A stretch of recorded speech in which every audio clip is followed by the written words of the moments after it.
Fuck these motherfuckers. It's time to go. All I want to do is fucking eat. We're not practicing to beat somebody. We're practicing to beat everybody. Nowhere to run and nowhere to hide for 4 quarters.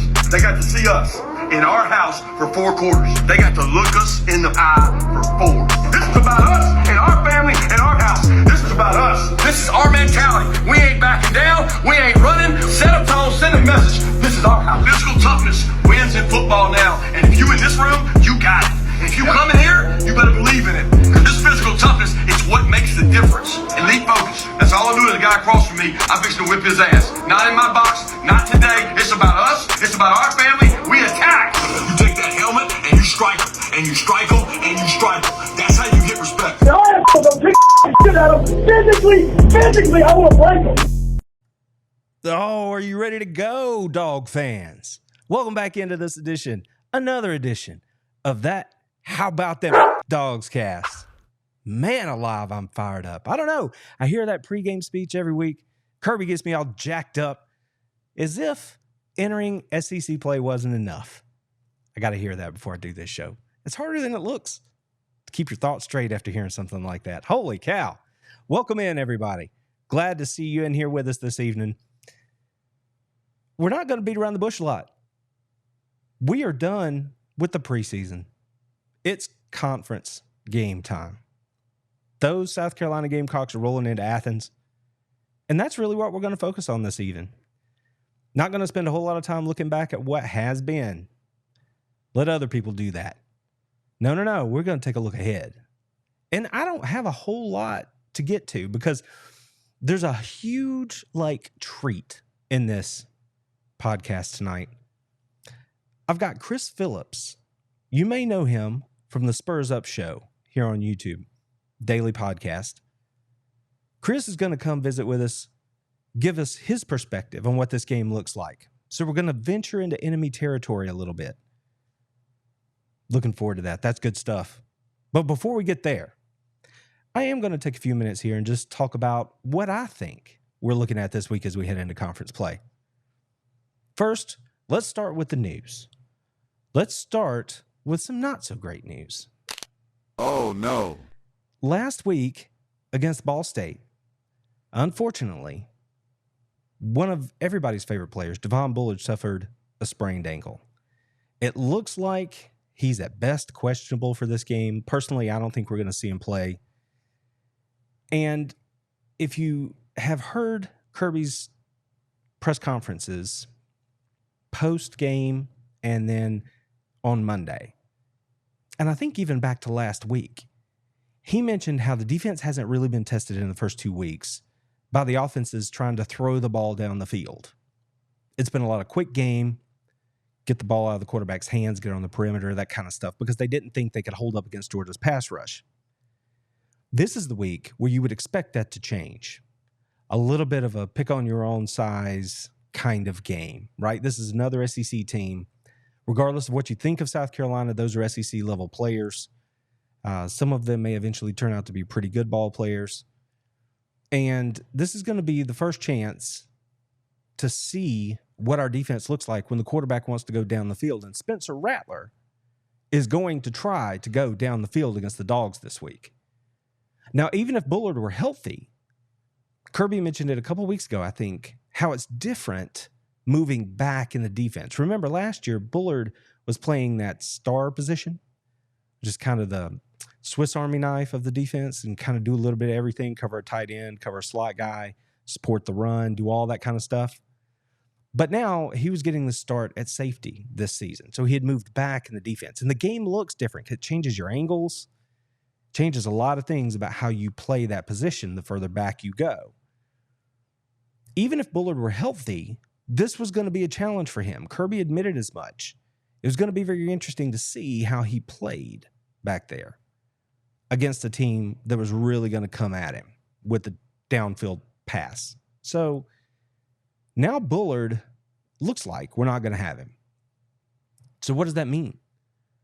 Well, obviously, you would think that's going to put even more pressure on the Dogs defense to see what they can do against that. It means there's going to be even more of a need for the Dogs front four front seven, if you include the linebackers, bringing, exotic pressures and that sort of stuff to get Spencer off his mark, make him move, speed up his internal clock a little bit, try to force a mistake. If the Dogs can't get pressure, manufactured or with the front four, Rattler's more than talented enough to hurt them. I'm not going to sit here and tell you that South Carolina has the depth in the wide receiver room that maybe we believe Georgia has, but they've got playmakers. The Dogs are going to need to get after him this week. They're going to need to make them one-dimensional, shut down that run game, and then get after Spencer Rattler. Bullard being gone, not ideal timing, but it was going to be a challenge either way. We've heard a lot about the depth in the secondary, mostly at the corner position, but how those dudes cross-train. We're going to learn a lot about that group this week. We're going to learn a lot about this defense this week, mostly because of everything I mentioned, because it's not just the guys in the back end being in coverage, it's those guys up front getting after the passer. It's those guys up front shutting down that run game and making them one-dimensional. So that's the first thing. That's the first news. That's the big news of this week. Javon Bullard, questionable at best, heading into play South Carolina this weekend between the hedges. One of the other things I'm looking for, and don't take this as me saying anything was wrong in the first week or the first 2 weeks. That's not what I'm saying. But I think we need to make sure that we see Brock Bowers be more involved. Again, that's not me saying that they did anything wrong in the first 2 weeks. The first week, Brock got his touches. The second week, he only got one catch, but he was targeted in the end zone. The defender made a good play. Could argue on the ball placement there, maybe put it up a little bit more, let Brock go up and get it. That's picking a nit, if you ask me, but still something that needs to be mentioned. And then Brock flat out dropped a screen pass where he would have walked into the end zone for a lengthy touchdown. So, proof he is human. But I do think we need to get him more involved because at the end of the day, 19, when in doubt, he's open. He's got the kind of body, the body control, the hands, the strength. Get some position on the defender, go up and high point the football. If there's any question in Carson's mind, put it up for 19 and let him make a play for you. With all that said, I absolutely believe that the game plan is going to make certain that Brock gets his looks this week, whether it's by formation or just dead red, we're going to throw it to 19. I'm not concerned that they're going to try, but I do want to see it. So if we don't see it, there's only so many times that you come off of 19 because of your read. So I want to make sure that he has the opportunity to get his touches this week. So that's something else I'm looking for against this South Carolina defense. The other big question I have, and it's not so much a question, but again, something I really want to see, is we heard Jamon Dumas-Johnson talk about it a little bit this week. We heard Tate Ratledge mention that he wasn't real happy with the offensive line's physicality. I want to see the offensive and defensive lines win this week. I want to see them win in their box, move people. If you're a defender, I want to see you strike, hold the point of attack, set the edge. Again, they have to shut down that run game. Make South Carolina one-dimensional. Seen a few missed tackles in there. Again, with the offenses they faced the last couple of weeks, that front four didn't have an opportunity to really sort of show what they can do in the pass rush game. But I want to see them handle their box. Whip the man in front of you. That's what I want to see from that defensive line. The rest will take care of itself. If you win your one-on-one battles up there, those linebackers, they're going to take care of you. Those DBs, they're going to make a play on the ball. I want to see those guys win. On the offensive side of the ball, we've seen flashes. I really want to just see some consistency. I mean, I've seen Ernest Green 10 yards downfield pancaking a guy. The effort's there, but I've also seen a protection where we essentially had a whiff rush the quarterback sped up his motion, his throw. So I want to see consistency, and I want to see those big bodies, because that's what we've been talking about, how big and experienced Georgia's offensive line is, and we expect it to be that way going into the future. That's great. You still have to get it done. You have to use what you have, right? So I want to see those guys along the offensive line move some bodies. Because I do believe if Georgia comes out there, regardless of who they have running the football, if Georgia comes out there and moves the bodies the way we all believe they're capable of doing, this game's going to be over pretty early. We're going to know pretty early. If Georgia can line up and run the football, we're going to know how the rest of the game's going to go. And on the other side of the ball, same thing. If we see our defensive linemen winning at the point of attack, holding their line, letting those linebackers run free, and Georgia shuts down that South Carolina run game, we're going to know early how it's going to go. So the standards always apply for conference games. Don't beat yourself, right? Don't turn the ball over. Don't give up explosive plays. All those things hold true. But if you take it one layer deeper, I did want to point out those things I'm looking for. They're not going to have Bullard. Let's see how we react. Make sure 19 sees the football. And those linemen, they need to win their box. I want to see a little pissed off. I want to see a little mean on Saturday. Don't let South Carolina hang around. Statement game, as Jamon Dumas-Johnson said. Let's make a statement this week about who these Georgia Bulldogs are. Now, one of the other things that I want to make sure I take time to do here before we get into our interview, which again, stick around for that. That's good stuff. That's good stuff. You're going to want to be here for that. But before we get to that, I want to make sure that I take time to do this part, because this is one of those things where a lot happens in a week. We only do this show once a week, so I want to make sure that I'm taking time, to touch on everything that happened that Bulldog Nation might be interested in. And the way we do that, the way I like to do that, is I like to jump on and take a look at our Facebook page, because I try my best to do a good job of keeping everybody up to date about what it is we're doing over here. And one of the things that I wanted to point out was Kirby made a point about how if you're elite, and he made this point prior to last week's game, but what he was saying is if you're elite, you don't get bored. You've got business to handle, and you handle your business anywhere, anytime. Elite don't get bored. They do what they got to do. They go take over wherever they got to go take over. Paraphrasing a little bit there. That's what I want to see from this South Carolina, or from this Dogs team against the South Carolina team. It doesn't matter what everybody else tells us about South Carolina, about how good they are or not good. It doesn't matter what they did against North Carolina. It certainly doesn't matter what they did against Furman.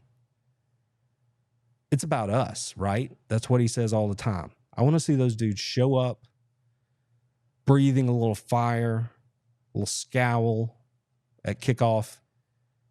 Show them what you're about here in 2023. One of the other big things that happened this week was Georgia got back on the recruiting trail, had another big win this week.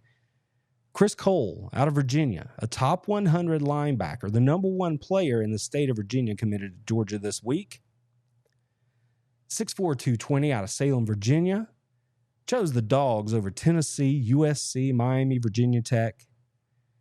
Now, after signing 3 of the top, I believe it was the top 5 or top 6 linebackers in the class from last year, who were all contributing to this year's team.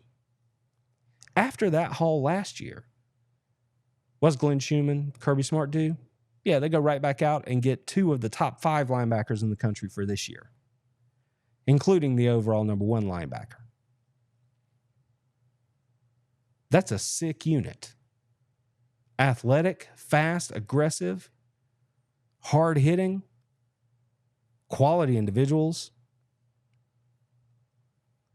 The 2024 class, the number 1 ranked 2024 recruiting class for this Georgia Bulldogs got even stronger this week. And they're still not done, if you can believe that. So good things happening on the recruiting front for the Dogs. And you may have heard a little something about this week. Did you happen to catch this video where the Texas fans on Saturday night were celebrating their win over Alabama, went out into the fountain, started chanting, "We want Georgia"? So I had a little fun with that this week. You can catch this video on the TikTok, the Instagram, the Facebook. If you haven't seen it, go check it out. Pretty doggone funny. I encourage you to do so. I don't know. Let me know. What do you think? Do you think Texas wants Georgia? A lot of people seem to think they want Georgia until they actually get them. Heard a lot this week about how Georgia sort of sleptwalked through the first 2 weeks. They started slow. Got these people out there feeling themselves a little bit, thinking the champs are vulnerable. I don't know. What do you think? Let me know in the comments. I would love to hear what you have to say about that one.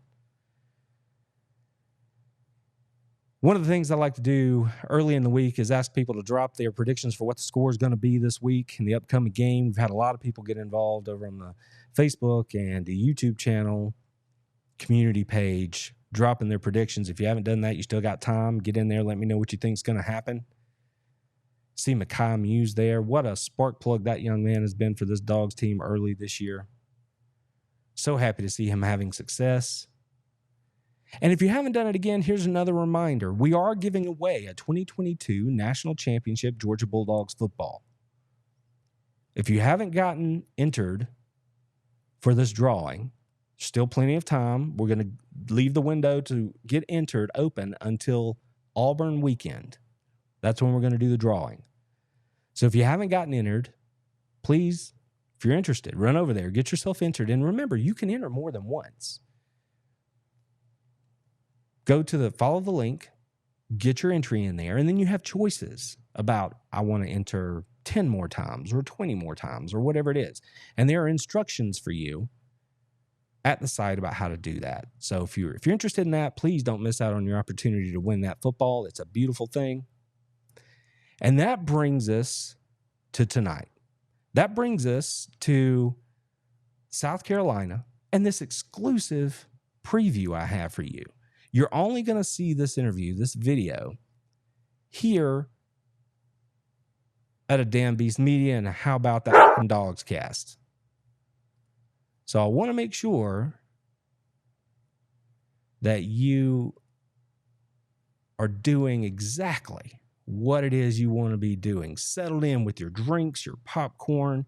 You're good and comfortable, because this is something I don't want you to miss. This is Chris Phillips from the Spurs Up Show, my interview with Chris about this week's game against the South Carolina Gamecocks. Oh, welcome back in, football fans. It is that week. It is SEC game week for our Georgia Bulldogs. And as I've told you 100 times, you're only going to get stuff here that you're not going to get anywhere else. We have an exclusive treat for you this week.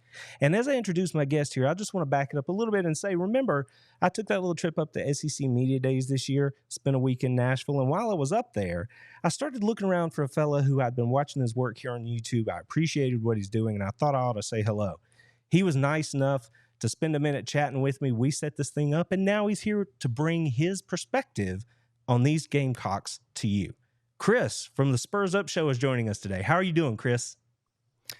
Randy, I'm doing well. I appreciate you having me, man. I was telling you off air, it feels like yesterday. We were just in Nashville, sitting at Nissan Stadium, just talking ball, looking ahead to the 2023 season, and here we are on the verge of SEC play. It's been a fun year thus far, but you know, all the question marks that we've all had about these football teams will really start to get some answers now. And, you know, for both Bulldogs and Gamecocks, this one's a really fun one, the border war, the border battle, if you will. And Shane Beamer and Kirby Smart's team set to do battle. And again, grateful for the opportunity, Randy, to chat with you and break it all down. Man, it's a pleasure. I'm just happy you're here. Like I said, I didn't want to. It's been a crazy time since we were up there. Those weeks have flown by. And as we were saying, I've been just all over the place for the last few weeks. And man, I was happy when you were willing to jump on here with me and make it happen. Now, you mentioned Shane Beamer and Kirby Smart. Now, these two programs, these two coaches, They are absolutely not strangers to one another. I think actually they pitched Kirby a question this week in the press conference about whether or not he wants to see this rivalry continue and how often the teams will be able to play and all that sort of stuff as we move forward. Just from that angle, just from the historical and the familiarity angle for these two teams and these two coaches, what are your thoughts, as we get ready for this game? Well, I'll tell you, it's first thing, Randy, it's a damn shame they're not going to play next year. It's one of those games that, I grew up in the CSRA, which is the North Augusta, Aiken area, if you will, Evans, Georgia, right around that area, right on the border of South Carolina and Georgia. So this is a game I grew up, firsthand with. I probably admittedly hated Georgia more than Clemson growing up as a Gamecock fan, just because, you're in such close quarters with Dogs fans. And I think at that point, when I really first grasped onto the Gamecocks and found my love for college football, college athletics, it was end of 2002, beginning of 2003. And, Clemson was sort of like South Carolina, like a 6-6, 500 program. Georgia was very successful under Mark Richt, David Green, David Pollock, Greg Blue, Thomas Davis. Those guys still give me nightmares. DJ Shockley, the list goes on and on. So, and they were always really, really tough, physical, close games with the University of Georgia too, which made it kind of that fun rivalry. Of course, the Dogs getting the better of the Gamecocks more often, but you could just always count on that game in the second week of the season to be a knockdown, drag-out fight, and you really felt like the winner of that game is going to go on to have a really, really good season. That kind of determined the year for both these. Obviously, things have changed much since then, but it is a shame. Listen, I know you and I are both on the side of we favor the expansion of the SEC and what Texas and Oklahoma bring to the league. We think SEC Media Days was big this past year. Just wait till next year in Dallas when you have Texas and OU there in attendance as well. But, I side with Kirby, and I know Shane Beamer sides on the same side as well, that it's a shame this game won't be getting played. It'll be weird for sure next year to think that Georgia won't be on the schedule. So I think, Randy, if anything, it puts more emphasis on this ball game that, hey, get your licks in while you can, because this game may not return for a couple of years. Yeah, you were spot on. I couldn't say it any better myself, because growing up, and especially when Steve Spurrier was there, right? You knew that was like a mammoth game in week 2, because it was literally going to sort of lay out the path for what was going to happen the rest of the year. So I agree with you completely. And hopefully this won't be a game that just falls by the wayside. With the rotation, they'll meet, but man, I wish we could do it every year. It's hard to squeeze it in like that, though. So now, South Carolina, when we look at this team this year, they have a new offensive coordinator. They're young at spots across the team, but Beamer's been there for a minute. So I don't know. How do you feel about them right now after 2 games? There's moving pieces, right? You understand they're still coming together. But from somebody who's watched the team, how do you feel? You feeling good? You feeling pretty excited? You think of bowl games out there? What are you thinking? Yeah, Randy, just to take you back to the summer and around the time of SEC Media Days, that's normally when I lock in my predictions for not just South Carolina, but the entire SEC. And so I came into this season with a prediction of 7-5 for the Gamecocks. I felt like coming from last year to this year, they had some serious roster turnover, right? We all heard about the transfer portal with Jaheim Bell, Marshawn Lloyd, Jordan Birch, et cetera, leaving South Carolina. And while they picked up some nice pieces, there were some obvious holes on this roster. So, Randy, 2 games in, I think this South Carolina football team has only honestly reaffirmed my thoughts of them in the preseason. The sense of, you have Spencer Rattler. And the big question was this: which version of him are we going to get, right? He's been fantastic through 2 weeks. I think he's played even better than I expected. I thought he would be much better in a Dowell Loggins scheme, the offensive coordinator that was much simplified, catering to his skill set, right? And we'll see what he does when we get into SEC play, of course, starting on Saturday. But he's been fantastic through 2 weeks. But, my biggest concern, Randy, in the offensive side was the running game and the offensive line and lack thereof. And, it has been about what I expected, if not even slightly worse through 2 weeks, right? Obviously, everybody saw what happened on opening night, week 1, with the 9-sack performance against UNC, -2 rushing yards. And then, Randy, last week, South Carolina gets a big bounce-back win, 47-21 over Furman, but they averaged 2.8 yards per carry against the FCS Paladins defensive front, right? On the defensive side, the worry there, line of scrimmage yet again, line of scrimmage and depth. And the defensive front, Randy, I have real concerns about. So everything I thought about this team, then, of course, we have to talk about Beamer ball, special teams. That hasn't really showed itself yet, but that's going to be a strength for South Carolina with Pete Limbo and, of course, Shane Beamer leading the way. So, Randy, I would say that everything I thought about this football team in the preseason and going in, it's only been reaffirmed for me. Now, I had the Gamecocks beating North Carolina in the preseason and losing to Mississippi State the game following this Georgia game. So South Carolina is going to have to win one that I picked them to lose. But if they can do that, I think they're still right on track for that 7-5 mark, because Shane Beamer has showed us, and love it or hate it or what have you, they start slow under his leadership and they tend to get better as the season goes. And if they follow that path, and as long as they get through the first half of the season, first 6 games, 3-3 or better, 7-5 is still in the cards. So, again, Randy, answering your question, I think South Carolina is about what I expected, but I'm not sure I expect them to be quite as porous as they are the offensive front. And, I think that's something you ask any Gamecock fan. That's their biggest question mark going into this game, throughout the rest of the season, and something that's got to get fixed rather quickly. Yeah, well, you mentioned Beamer Ball, and we're all familiar with that and the history of it. And obviously, there were some big moments last season for that squad. I mean, they were the overall composite #1 special teams unit in the conference. And I have zero doubt that we're going to see that come to fruition this week. It may not work, but I absolutely expect that we're going to see those guys trying to make, sort of change the game, change the calculus, if you will, in the game on special teams. So I completely expect to see that. Now, you mentioned Spencer, and we're going to come back to him here in just a second. But we all know about him, right? I mean, he came in, especially at the end of last year, big splash plays, splash moments, huge wins for the Gamecocks last year. What are some other Gamecocks that maybe we don't know because we don't follow them as closely as you do, that we ought to pay attention to heading into the game on Saturday? Well, I think when you look at who he's throwing to, right, Randy, I mean, the name that probably most Georgia fans will know from last year is Juice Wells. Yeah. But the thing is, the status of Juice Wells is unknown, right? Shane Beamer's kind of pulled the whole gamesmanship thing that coaches like to do, and going into weeks 1 and 2, never really gave a status. Hey, Juice tells me he's going to play. It's like, well, okay, well, what does that mean? What do the doctors say? What do you say, right? So kind of dancing around the question and dancing around the answer. And Juice Wells has been, for lack of a better way of putting it, very limited. I think still nursing a foot injury that he sustained in the offseason. So I'm not really sure the status of him, but the guy who stepped up and emerged and is becoming a superstar overnight is Xavier Legette on the outside of the wide receiver position. This man leads all of Power 5 in receiving yards right now. Big body dude, 6'4", around 225 pounds, and a guy that, Gamecock fans felt like for years had all the potential in the world, but just never really lived up to it.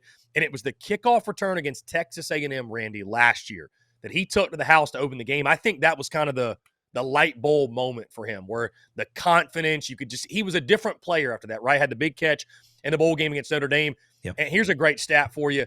Xavier Legette had more receiving yards in game 1 against North Carolina than he had all of last year. So to say that he burst on the scene in a big way this year is putting it lightly. So he's going to be a guy, obviously, Spencer Rattler is targeting early and often. I would say Trey Knox at the tight end position, the Arkansas transfer. I'm not sure if Dog fans would really be all that familiar with him, because Georgia and Arkansas don't cross paths all that much. But I think Trey Knox will be somebody they'll look to utilize. Joshua Simon at tight end as well. And then I go to running back. DeCarrion Joyner, certainly a name that Georgia Bulldog fans know, but I think you're going to see a lot of Mario Anderson this week. The Division II transfer from Newberry looked really good at the end of the game against Furman, and they're still kind of trying to figure things out when it comes to the running back rotation. There are other receivers I could mention as well, but the guys I listed will be the top playmakers that I think Spencer Rattler is going to look to most utilize. And, a lot of those guys and even more beyond them will have to step up to move the football against this really tough Georgia defense. All right. Well, that's a couple. And you mentioned DeCarrion Joyner. Absolutely, Dog fans should know that name. That's a name. I mean, he was a highly rated, I believe it was quarterback when he was in high school. And he was a guy that Georgia recruited. I mean, obviously, I have no insight on exactly where he was on their board, but I know they were interested. And for him to go to South Carolina, and now he's actually a really good story, because he's changed positions twice over there and now has sort of found a rhythm. And I mean, it may not have been where he thought he was going to be, but he's obviously contributing to that team. Yeah, I mean, starting out at quarterback, transitions to receiver, transitions to running back. I mean, the ultimate team player, right? We college football now, and listen, for how great it is, I mean, it is great, right? The transfer portal. I mean, you look at what Deion's doing at Colorado and what Florida State did building their football team. Like, the transfer portal is a beautiful thing. I mean, South Carolina, their quarterback, Spencer Rattler, came out the portal. Juice Wells, their top receiver, of course, when healthy, came out of the portal. But we don't give enough time, and every school has these, right? You know, Randy, the way that I would classify to Kerryon Joyner, and Georgia has them, Tennessee has them, Clemson has them, I think it's the highest honor for any player that they may not be, remembered for being an All-American or All-Conference or having the winning catch, but like, they're a folk hero. They're a campus legend. Like, they'll forever be remembered in lore because of their sacrifices and what they meant to their community and what they meant to their program and just the ultimate team player, right? I mean, the beautiful thing for Georgia is, like, you kind of looked at Stetson Bennett like that, except he was also a national championship winning quarterback and was damn good at it, and now was in the NFL. Like, his story initially fit that bill, right? So I look at the Kerryon Joyner like that, which, again, I think is one of the highest honors you can give a collegiate football player. He's not going to hold any records when he leaves South Carolina. He's not going to be remembered as the best receiver or running back in SEC history, but he's just one of those folk hero, campus legend guys that, Randy, honestly, that's what makes college football so awesome. That's what makes it so special. That's one of those things I think that's really nostalgic that all college football fans can look back and say, in this ever-changing landscape, things like that still exist. And I think a guy like Kerryon Joyner should absolutely be celebrated. With that being said, what is his role in this offense? What is his role in this football team? Because admittedly, Randy, I think South Carolina swung and missed in the transfer portal looking for a running back. And, while I think Kerryon Joyner has great athleticism, agility, it's not a knock on him at all. He's being asked to do a lot, to shoulder the load at RB1 in a position he's never played before. So, again, that's why a guy like Mario Anderson, while it was at D2, he's actually been a starting running back, right? So they're going to have to use all four guys, Dak Joyner, Juju McDowell, Dontavius Braswell, Mario Anderson, and obviously for starters, they're going to have to get great blocking up front to generate any sort of rushing attack against the Dogs. Yeah, well, it is SEC week for us and for you guys. We're opening the conference, and it is a bit of a rivalry week. Right? South Carolina and Georgia go way back. So what kind of conversation would this be without just a little bit of trash talk? Now, I'm not talking about, for me, that's not how I get down. But there's a fellow by the name of Tonka Hemingway. If we flash back to SEC Media Days, Tonka had a few things to say. And one of the things that popped up out of that is that he didn't mention Sanford Stadium in Athens, Georgia as a difficult place to play. Now, Kirby's a master motivator.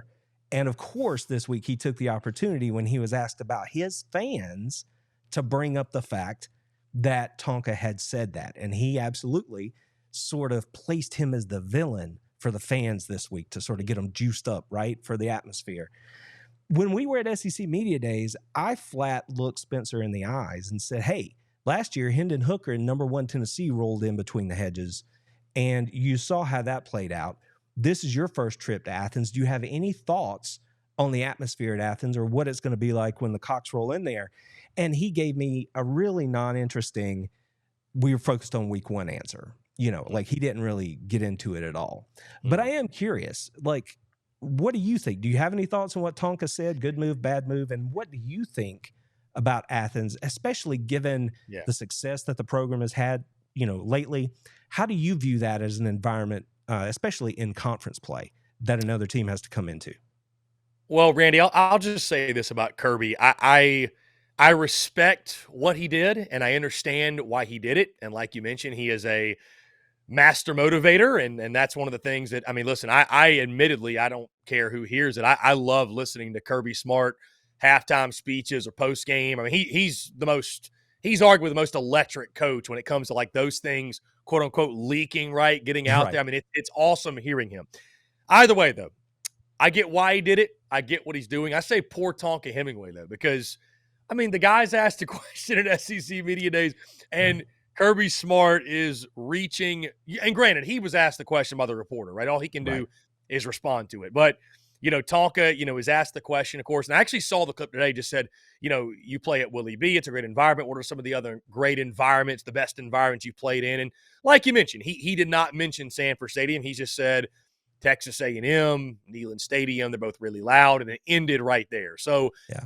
you know, I get what Kirby's doing. He's trying to fire up his people. I thought it was a little bit of a reach, but I mean, all these coaches do that. So I'm not going to like body slam Kirby here or anything, but that made me laugh because I was like, poor Tonka Hemingway. He's almost like catching stray bullets because for what he didn't say, right? You know what I mean? So if he had listed Sanford Stadium, he'd have said, you know, my toughest places to play, you know, Kyle Field, Neyland, and then Sanford. They'd have said, well, he thinks it's the third toughest place. How dare he? You know what I mean? So, I whatever they can use for motivation, you know, obviously I know that Kirby's talked about a lot, fighting complacency, and that goes for the fan base as well. Like not feeling like, hey, we're 4 touchdown favorites. Like we still need y'all to show up, right? This isn't a walk in the park. This is SEC play. You know, you can get beat any given Saturday in this league. So I get what he's trying to do, but that one did make me chuckle a little bit because poor Tonka Hemingway getting, you know, almost in trouble for what he didn't say. I mean, if you're Shane Beamer, you're like, I don't know what to tell the kid because he just didn't say anything. Right. You know, but the environment at Sanford, I always think, Randy, and I'm not trying to warm up to you when I say this, but I think it's weird when you see entities out there like Sanford gets no respect. It just, and I know it's not as flashy as a Kyle Field. It's, you know, not as big as Neyland. And I have not been admittedly to every single SEC venue, but I mean, I have been to Sanford and it gets deafening.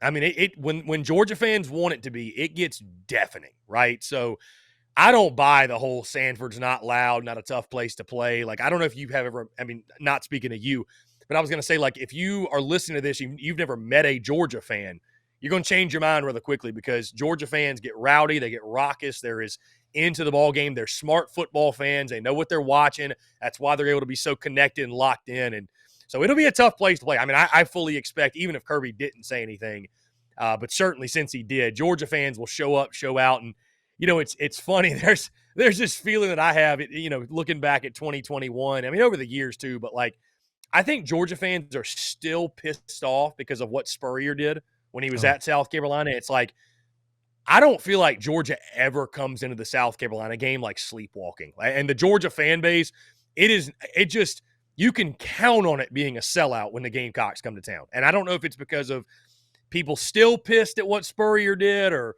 maybe there really is this hatred between South Carolina and Georgia that goes beyond even what we realize. But Sanford will be rocking, man. 3:30 CBS game too. Maybe if it was a noon game, right? Maybe, but 3:30 CBS game. It'll be a raucous environment, which, hey, if you're a player on the Gamecock side, that's what you want, man. That's why you come to South Carolina or go to any other big SEC school to play in those type of environments and, you know, hopefully maybe pull the upset. Absolutely. And the other side of that too, and obviously this holds true for every SEC head coach, right? Like, this is a big recruiting weekend for Georgia. There are a lot of dudes that are going to be there. They're already committed, but there are also future year dudes that are going to be there. And you want it cranked up, right, to give that environment and that feel and let everybody see what it's all about. And you mentioned Spurrier. I think part of that Spurrier deal is just hangover from Florida, right? Like, I mean, I despise Florida with the power of a billion suns, okay? So that is all due to Steve Spurrier. And then when he went to South Carolina, well, then they just got an unfair weight put on top of that program because not only if you don't like Carolina, fine, but now Spurrier's over there. No, dude, that's not how it's going to get down, right? We got to root against those Gamecocks. So that's a pretty interesting thing. I mean, do you think? I mean, how do you think Spencer's going to handle whatever he sees in Athens? That's a great question, Randy. And if South Carolina is going to have any chance, they need Spencer Rattler to be the best version of Spencer Rattler, right? Right. But a lot of that comes down to the help around him. It's number one, I think it's going to take a masterful scheme from offensive coordinator Dowell Loggins, right? Because the fact of the matter is this, I've heard a lot of Gamecock fans saying, let's just go air raid, let's throw it 50 times. That's a lot easier said than done, and that doesn't – number one, they don't run that offense, so it's kind of a moot point. But it's so much easier said than done to say, well, we'll just drop back and throw it every play and let Spencer pick them apart. And when you're facing a defense like Georgia's, if you don't have any semblance of balance, and Randy, admittedly, that was one of my greatest concerns, if not my greatest concern for this offense. I thought Spencer Rattler was going to improve. I didn't think he was going to be the 2022 Tennessee game version, 440 yards and 6 touchdowns and no picks. But I thought he was going to be much better, much more consistent than what we saw last year. But when they run into games in which they have no balance at all, and you're facing a defense like a Georgia's, then what do you do? So I think Spencer Rattler's going to handle the crowd fine. Like, I think he's a veteran at this point. He's composed. He's mature. I don't think he's going to get, shook by 92 or 93 or 94,000 in Sanford, if you will. It's what does the rest of the offense do? Like, it starts up front. I mean, bottom line, this game is won and lost in the trenches in the SEC, Randy, as you well know. And if he doesn't get the protection and they can't have some sort of semblance of balance, he's going to be running for his life. And I think Spencer Rattler's best friend might be the hot tub after this game, because there's a good chance he's going to be rather sore, right? Running around in the pocket, getting outside the pocket. I think for South Carolina offensively, I think, Randy, they got to manufacture something. I think getting the ball outside on the perimeter to their playmakers, guys making plays in space, because I just don't see them being able to run the football up the gut, right, against Georgia. I know that, I was listening to a Georgia guy earlier today, and he was nitpicking the defense. Maybe the interior defensive line is somewhat of a question for Georgia right now. There's no Jalen Carter walking in the room, which there aren't many, if any, Jalen Carters out there. Right. But, I mean, the Georgia defense is elite. They are. I mean, great linebacker play. The secondary is awesome. The defensive front is stout. It may not be elite, but it's stout. So, I think South Carolina will struggle to manufacture a running game. And, I think Spencer Rattler, my greatest fear in this game, Randy, I think he plays well. My greatest fear is that when the running game's not there, South Carolina gets in third and longs, and, you can only you can only make the smart play and the smart throw for so long before you feel like, as a quarterback and a playmaker, like, I got to do something. I got to put my team on my back. I got to do something to give us a chance to win.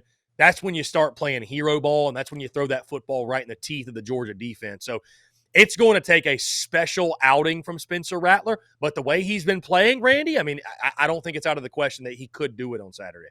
Well, just to give you a little, know your opponent sort of insight here, just something to put in your back pocket and take with you the rest of this week.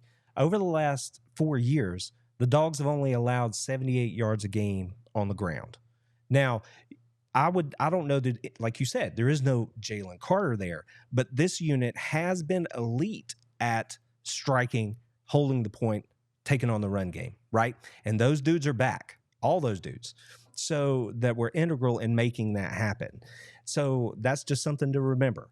And recent history, the last 6 years has proven out that if you're going to beat the Dogs, it takes not only elite quarterback play, but you need multiple weapons outside, right?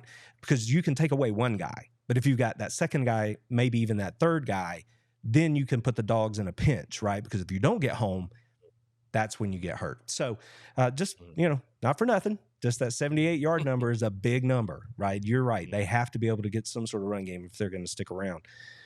So if you will, Chris, give me the Spurs Up Show scouting breakdown of my Georgia Bulldogs. Well, I think I start offensively, and admittedly, Randy, I'll say this. I start doing my deep dives on these teams on Wednesdays, and throughout Wednesday, Thursday, Friday, we break the game down, give predictions. But, based off the conversations I've had, what I know, obviously the big storyline with Georgia is Carson Beck on the offensive side, playing the quarterback position. I'll start actually by saying this. I'm not one of these people out here buying this narrative that, man, they've started slow against UT Martin and Ball State. They're not what they were. They're not very good. I'm not buying that. I'm not buying that for a second. I think Georgia, until they get knocked off the top of the mountaintop, they're number one for a reason. They're back-to-back champs. Put some respect on the name. I'm not trying to cozy up to you, but I'm not buying the whole, what have you. So there's a transition period in Athens, though offensively with Carson Beck. Mike Bobo is the OC. I know Georgia had to replace a pair of tackles, but they recruited so well up front. I think the offensive line, which I know has not played up to par the first two games, right? Georgia struggled to run the football. They've got some questions in the running back room. It's deep, but who is that guy? I know there were some injuries in that room in the preseason and fall camp. Yep. And then at wide receiver, this is one of the best wide receiver rooms Georgia's ever had. Ladd McConkey, Rod Thomas, the list goes on and on of guys on the outside. And then, of course, Brock Bowers, saved the best for last, right? How can I leave him out? He's been incredible. I think Oscar Delp has been really good at tight end as well. Darnell Washington was a big loss for you guys, I know, and having to replace him is a big question. That dude, again, they don't build him like Darnell Washington. It's good luck replacing him.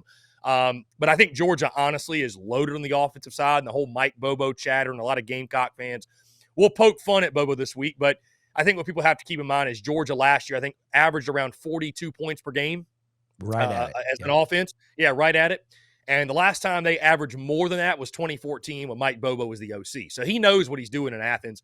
And then defensively, right? I mean, you mentioned you lose Jalen Carter, you lose Ringo on the outside of the defensive back position.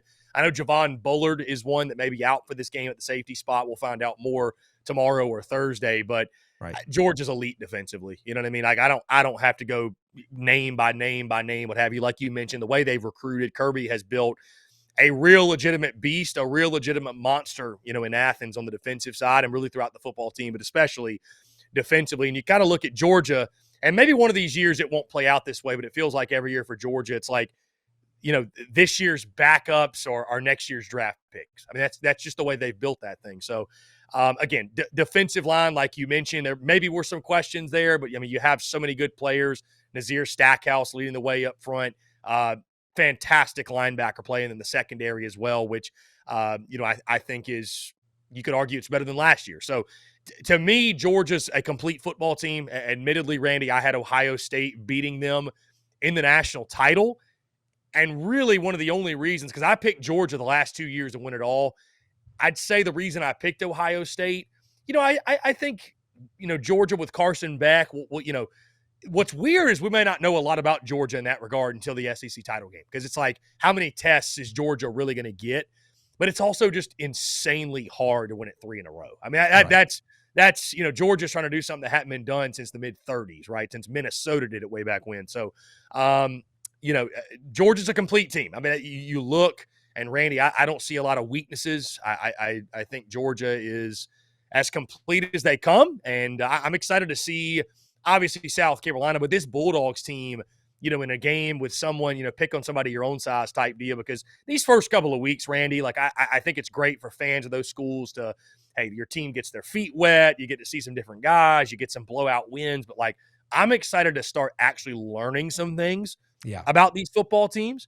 And, we'll see how much we learn on Saturday. We might learn more about Georgia than South Carolina because, the Gamecocks, I don't exactly know what it's going to look like for them. But, I think Georgia, if we're speaking on that perspective, has a great opportunity Saturday, I think, to remind all of college football and certainly the SEC that, like, hey, we're still here. You know what I mean? Like, don't look too far into what we did against UT Martin and Ball State. Like, we're still the cream of the crop. We're still number one for a reason. We're still the team to beat in the SEC.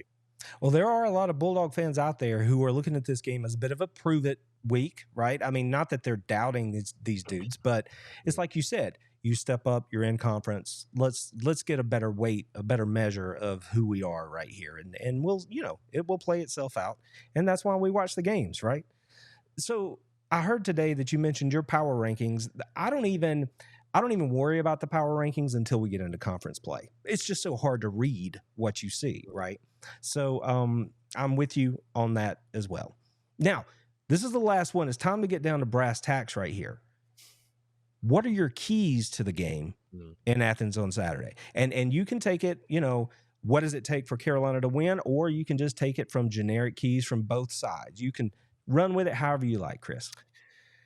Yeah, Randy, I'll say this. We actually, ironically enough, talked about this on our show today about what it would take for South Carolina to pull off the monumental upset. And a couple of things. I had 3 specifically for me. Number one, I think it's got to look a lot like 2019. I think South Carolina has to win the turnover margin, by 3 or more, have the advantage in that category. I think you need a defensive and or special teams touchdown, right? Beamer ball. Maybe you pick off Beck and you take it to the house, scoop and score something funky like that. Maybe a kickoff return, maybe a punt return, something of that nature. And then finally, Spencer Rattler has to be special, right? Like I think we need to be leaving this game talking about Spencer Rattler, maybe in the Heisman conversation, like, because if he's able to go out and throw for 303 touchdowns, no picks, and lead the team to a victory, I mean, I think he should realistically be starting to be at least in the convo early on, just for fun. I mean, when you look at the keys to the game, I think one big key, Randy, because when I give keys to the game, I try to go away from, hey, win the turnover battle, right? Like, I mean, that's one that's so obvious. So if we're looking at like kind of keys within this football game, South Carolina has to start fast. And I'll give you a reason why, their stats behind it. South Carolina is 2-6 in SEC road games under Shane Beamer. right? They've been abysmal in the first half of those losses. In the 6 losses, they've been outscored 157-42 by halftime. In those 2 wins, they've got a 24-7 advantage in that first half. So, I know Georgia has gotten off to slow starts, right? That's something I know Bulldog fans have griped about, and certainly last week, they dropped a 31 spot in the second quarter, so they picked it up very quickly. But, I don't see a scenario in which South Carolina falls down in this game 14-0 and is even to make it a competitive ball game, because at that point, you're really putting it all on Spencer Rattler to throw you back into the game, and it is just imperative that South Carolina get off to a fast start. I'm not saying they got to score a touchdown the first drive, but put together something, play fundamentally sound football. Don't shoot yourselves in the foot.